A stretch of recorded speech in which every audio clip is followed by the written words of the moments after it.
কোথায় যাচ্ছ? আমাকে একটু নিয়ে চলো না, যে গ্রামের শেষে যে নদীর তীরটা আছে না, ওখানে যাবো। আমি তো এখন যেতে পারবো না নবনী, আমাকে বাজারে যেতে হবে, অনেক কিছু কেনাকাটা করার আছে। আরে ওসব কাজ পরে করো, এখন আমাকে একটু ঘুরতে নিয়ে চলো প্লিজ। সরি, আমি এখন যেতে পারবো না, বিয়ের বাজার করতে হবে। এখন বিয়ে খুব বড় হয়ে গেছে তাই না? বিয়ে ছেড়ে কিছু বুঝতেছো না, ওসব কাজ পরে করা যাবে না। তোমার যদি এত ঘুরতে যাওয়ার হয় আনোয়ার ভাইকে বলো, উনি তোমাকে নিয়ে যাবে।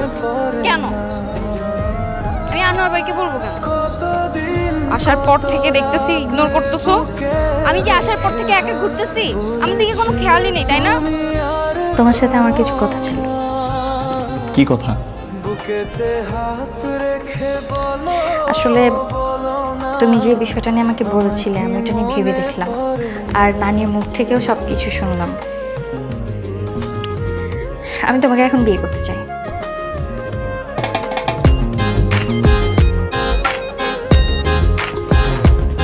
হাসছো কেন? দেখো, আমার অলরেডি বিয়ে ঠিক হয়ে গেছে, আগামীকালকে এনগেজমেন্ট। এখন তো তুমি হুট করে বললেই হলো না, তাই না? কি হয়েছে? ওদেরকে বলে দিবা তুমি বিয়েটা করতে চাচ্ছ না, কারণ তুমি আমাকে পছন্দ করো, আমাকে বিয়ে করতে চাও। আর তোমার আমার বিয়ে হলে তো সবাই অনেক খুশি হবে। কিন্তু আমি তো খুশি হব না। দেখো নবীন, তুমি একটা কথা আমাকে বলছিলে না যে তুমি শহরের মেয়ে, তুমি কিন্তু আসলে শহরের একটা স্মার্ট ছেলেকে ডিজার্ভ করো, আর আমি তো গ্রামের ছেলে। তুমি এখন এটা নিয়ে পড়ে আছো, এই লাইনটা বাদ দাও না। আসো আমরা দুজনের মধ্যে সব কিছু মিটমাট করে নিয়ে নানিকে যে খুশির সংবাদটা দিই, তারপর নানি আমাদের বিয়ের ব্যবস্থা করুক। নবনী, তুমি কাউকে কোনো কিছু বলবা না। আমার মা বাবা আমার জন্য যাকে ঠিক করছে আমি তাকেই বিয়ে করবো। এখন যা আমি পড়বো। মেয়েরে আংটি পরাইতে যাচ্ছি, এই কাপড় পরছো কেন?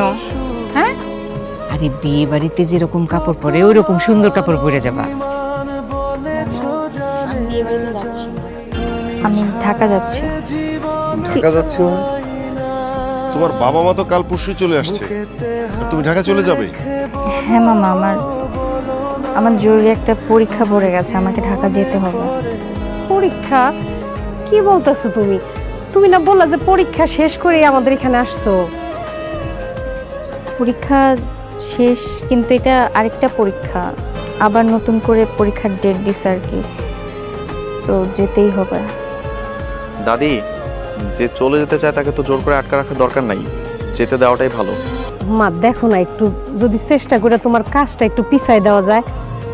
সব আশা কি আর সবসময় পূরণ হয় মামি? কিছু আশা তো অপূর্ণ থেকে যায়। নবনী, মা তোমার আসলে কি হয়েছে বলো তো? কিছু কিছু হয়নি মামা, ওই হঠাৎ করে পরীক্ষা পড়ে গেল তো এই জন্য মন খারাপ লাগছে, আর কিছু না। আমি যাই। নানু, দোয়া করো। কি ব্যাপার? তুমি বাড়িতে সবাই তোমার জন্য অপেক্ষা করতেছে, বাড়ি ফিরে চলো। কেন আমি ফিরে যাব? আমি সবার থেকে বিদায় নিয়ে আসছি না? যেভাবে কান্না করতে করতে যাচ্ছ, চোখের পানি দিয়ে তো গাড়ি ভেসে যাবে। তো তোমার কি? দেখো, আমি দাদিকে বলে আসি যে আমি তার নাতনিকেই বিয়ে করব। দাদি বলছে তোমাকে নিয়ে বাড়ি ফিরতে। সত্যি? হ্যাঁ সত্যি।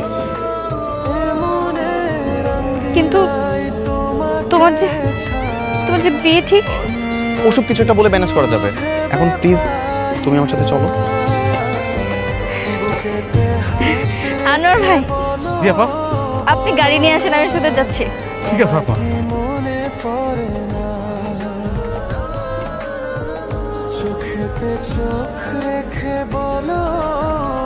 ভিডিওটি ভালো লাগলে লাইক, কমেন্ট, শেয়ার করে চ্যানেলটি সাবস্ক্রাইব করুন। আর সেই সাথে এই ভিডিও সম্পর্কে আপনার মূল্যবান মতামত জানাতে ভুলবেন না কিন্তু। ধন্যবাদ।